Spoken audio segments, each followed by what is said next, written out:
As he's grabbing the bag, shots are fired. Who shoots the shots that are fired? Michael Boatwright. He walked into a dealership with $50,000 in cash and never walked out alive. On the afternoon of June 18th, 2018, XXXTentacion pulled into a place he had no idea would be the last stop of his life. Just minutes earlier, he had walked into a bank in South Florida and withdrawn around $50,000 in cash. Not electronically, not a transfer, physical cash, bills placed into a designer bag, something visible, something traceable, something that, on that day, would make him target. From there, he drove to a motorsports dealership in Deerfield Beach. It was the kind of place you go when you're successful, young, and enjoying the rewards of your work. Motorcycles, watercraft, high-end machines. He wasn't there for long, just browsing, looking, thinking. Inside, everything felt normal. Outside, everything was about to change. Because moving through that same area, in a rented black SUV, were four men: Dedrick Williams, Michael Boatwright, Trayvon Newsom, and Robert Allen IV. They hadn't woken up that morning with a specific name in mind. There was no master plan to find a celebrity, no long-term targeting. Their plan was simpler and more dangerous. Drive around, find someone, and rob them. They had already prepared for it. Guns were in the vehicle. Masks were ready. The intention wasn't random. It was opportunistic. Whoever crossed their path at the wrong time would become the victim. And then, that moment came. As they drove past the dealership, Dedrick Williams noticed something familiar. A car. A very specific car. A BMW i8. Not just any BMW, but one he had seen before. Not in person. Not up close. But online. On Instagram. Connected to someone he recognized. XXXTentacion. That recognition changed everything. Williams didn't guess. He didn't assume. He pulled up the image on his phone and compared it. The car on the lot and the car on the screen matched. Same model. Same look. Same presence. That was the moment the situation shifted from random robbery to a targeted opportunity. But even then, they didn't rush. They confirmed. Robert Allen IV and Williams went inside the dealership. Calm. Casual. Not drawing attention. Just two people walking through a store. And there he was. Face to face. Allen later said he believed the artist didn't even notice him. Just another customer walking by.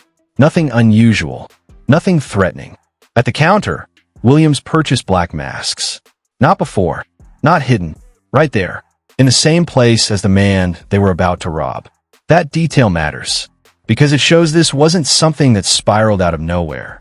It was forming in real time. Piece by piece. Decision by decision. They walked back out to the SUV. And that's when the tension inside the vehicle started to shift. Allen spoke up. He said it was a bad idea. Not because of morality, but because of exposure. They had already been seen. Cameras were everywhere. Inside the store. Outside. Parking lot surveillance. Faces, movements, timing, all of it potentially recorded. From his perspective, the risk had already gone too high. But hesitation doesn't always stop momentum. Inside that car, pressure built quickly. Words were exchanged. Challenges. Doubts. Pride. At one point, the question was simple. Are you scared? And that question changed the direction of everything. Because once that line is crossed, decisions stop being logical.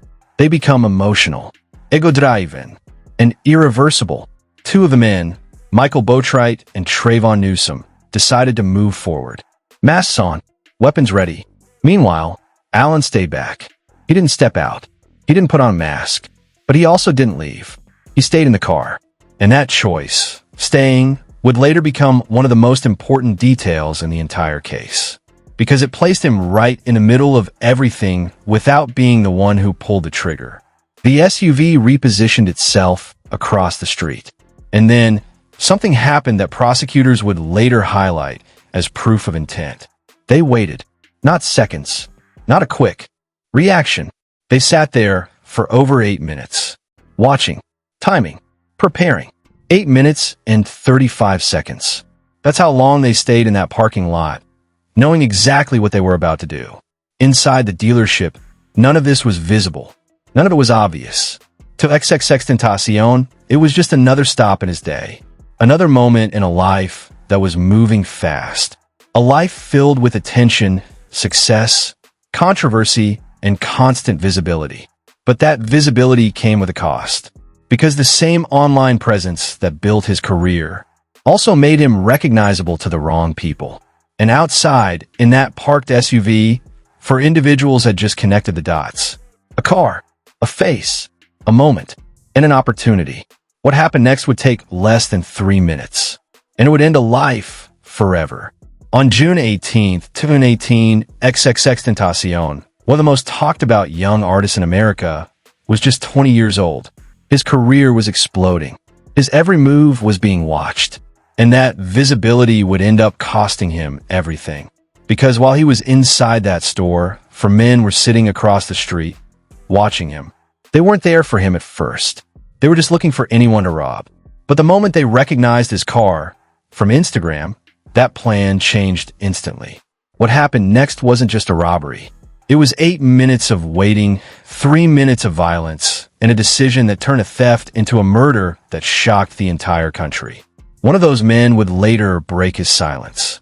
Not on social media, not in public, but in a police interrogation room, where he told a story that would send 3 men to prison for life and set himself free. This is the full story of what really happened that day, and the truth behind the deal that changed everything.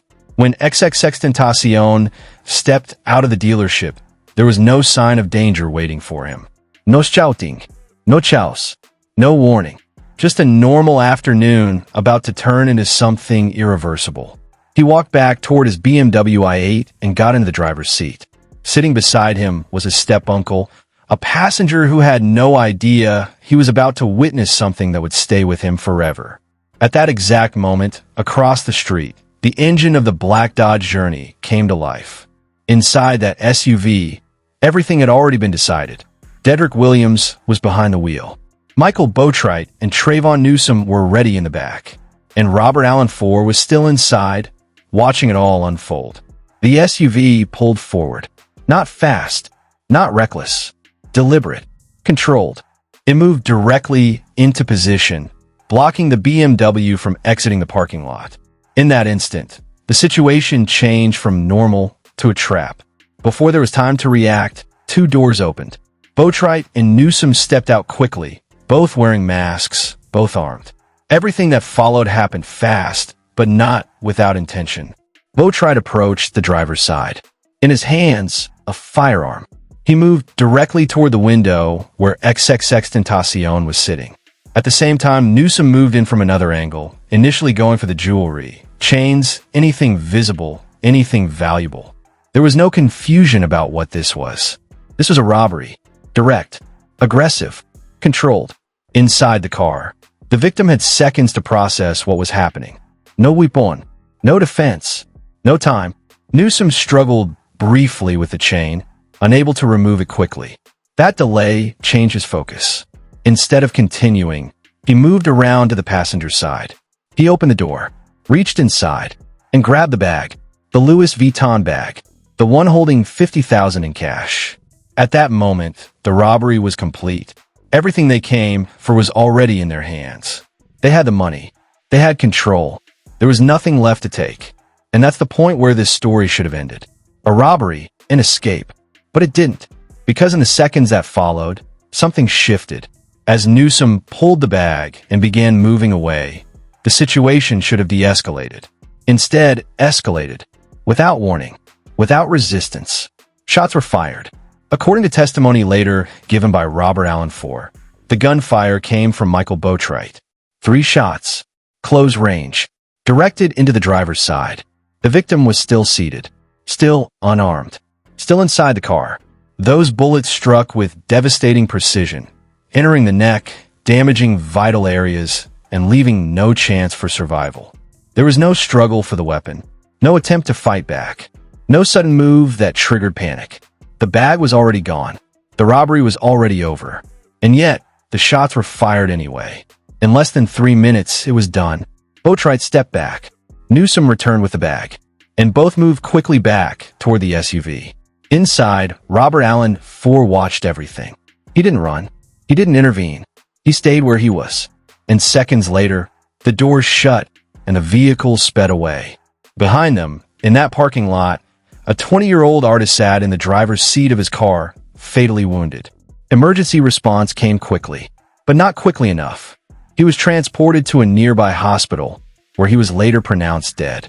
Time of death marked the end of a life that, just hours earlier, had been moving forward like any other day. Meanwhile, the people responsible were already gone, driving, thinking, processing what had just happened. Inside the SUV, reality started to settle in. Phones were checked. News began to spread. Reports started appearing online. The name they had recognized, the person they had robbed, was now confirmed dead. The reaction inside the car wasn't what many would expect. There was no unified shock, no shared panic. According to later statements, the responses varied. Some were quiet, some tried to downplay it, and some showed no concern at all. They made their way back to a house. That's where the next part happened.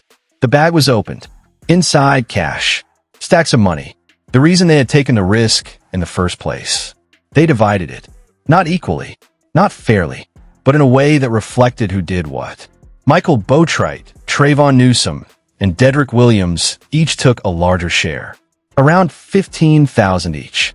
Robert Allen IV, who had stayed in the car, received less, about $5,000. That difference mattered because it reflected something important. Even within the group, roles were understood. Participation had value, and in their eyes, not everyone had earned the same share. After that, they separated. Different directions, different decisions, trying to move on from something that couldn't be undone. But what they didn't fully account for was how much of what they had done was already captured. Surveillance camera, phone records, digital footprints. Every movement, every location, every connection was being recorded in ways they couldn't erase. And within hours, some of them made a mistake that would later become impossible to ignore. They went online, posted videos, holding cash, smiling, celebrating, as if nothing had happened, as if the money in their hands wasn't directly connected to a life that had just been taken. Those posts didn't just exist. They spread. And once they were out there, they couldn't be taken back. Because while they were trying to move forward, law enforcement was already moving in the opposite direction, building a case, connecting evidence, and closing in. What happened in that parking lot lasted minutes. But the consequences of those minutes were just beginning. In the hours after the shooting, the distance between what had happened and what would be proven started closing fast. This wasn't a crime that disappeared into the dark. It happened in daylight, in public, on camera, and piece by piece, investigators began reconstructing everything. The vehicle, the faces, the timing, the movement. It was all there. Within 48 hours, the first arrest was made. Dedrick Williams was taken into custody during a traffic stop. What made it even more striking, he was still wearing the same clothes seen in surveillance footage from the day of the crime. Same outfit, same appearance. No attempt to distance himself from what had happened.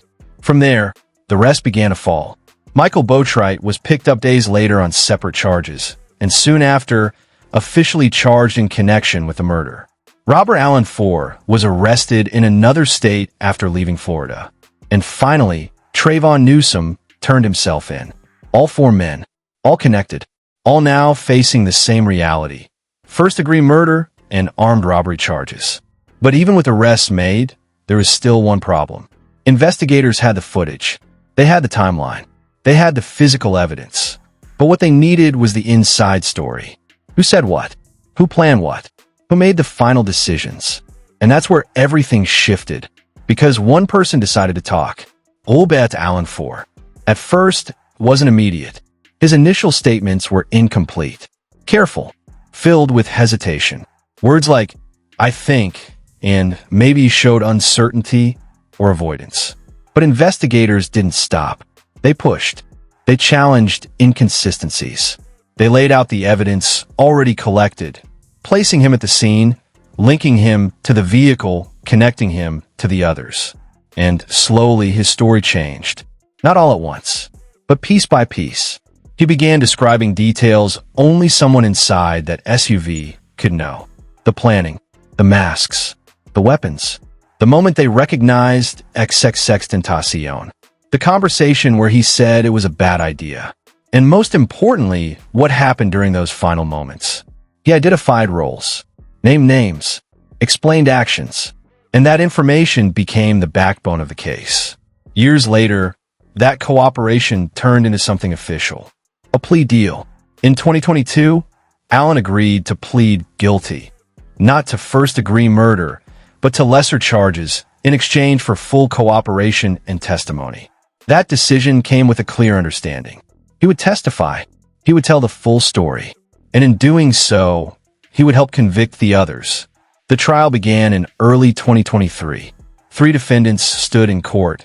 Michael Boatwright, Dedrick Williams, Trayvon Newsom, and sitting apart from them was the man who had once been in the car with them. Now a witness. Now the key voice connecting everything together. When Robert Allen IV took the stand, the courtroom dynamic changed. Because surveillance can show actions. But testimony explains intent. And that's what he provided. He described how the group had been looking for someone to rob. How the moment they recognized the car, the target was chosen. How they waited, planned, moved, and executed the robbery. Then he described the moment that mattered most. The shots. He stated clearly that Michael Boatwright fired them. Not during a struggle. Not in panic. But after the bag had already been taken. That detail changed everything. Because it separated robbery from murder. The defense challenged him aggressively. They attacked his credibility, pointed to his criminal history, accused him of changing his story to save himself. And he didn't deny his motive. He admitted he wanted a lighter sentence. He admitted he wasn't perfect, but he maintained one thing, that what he was saying was the truth. And what made it powerful wasn't just his words. It was the evidence behind them. DNA from masks linked back to the defendants. Phone data placed them at the scene. Search histories revealed what they looked up after the crime. Physical evidence connected weapons to the shooting. Every major point he described matched something tangible. That alignment mattered, because it meant his testimony wasn't standing alone. It was supported, verified, backed by facts. After weeks of arguments, evidence, and testimony, the case went to the jury. Deliberations took time. Hours turned into days. The weight of the decision was clear. Multiple defendants, multiple charges, a complex web of actions and intent. But eventually, a verdict was reached. Guilty, on all counts, for all 3 men. The sentences followed. Life in prison without parole, for Dedrick Williams and Trayvon Newsom, and for Michael Boatwright, the man identified as the shooter, even more severe consequences. Multiple life sentences, plus additional years. A lifetime with no exit. Then came Allen's turn. Same courtroom, same judge, different outcome. Because of his cooperation, his plea deal was honored. He was sentenced to a significantly shorter term, time he had largely already served while waiting for trial. And in October 2023, he was released. Free, but not fully. He remains on long-term probation, under restrictions, with his life permanently tied to what happened that day. 3 men will spend the rest of their lives in prison.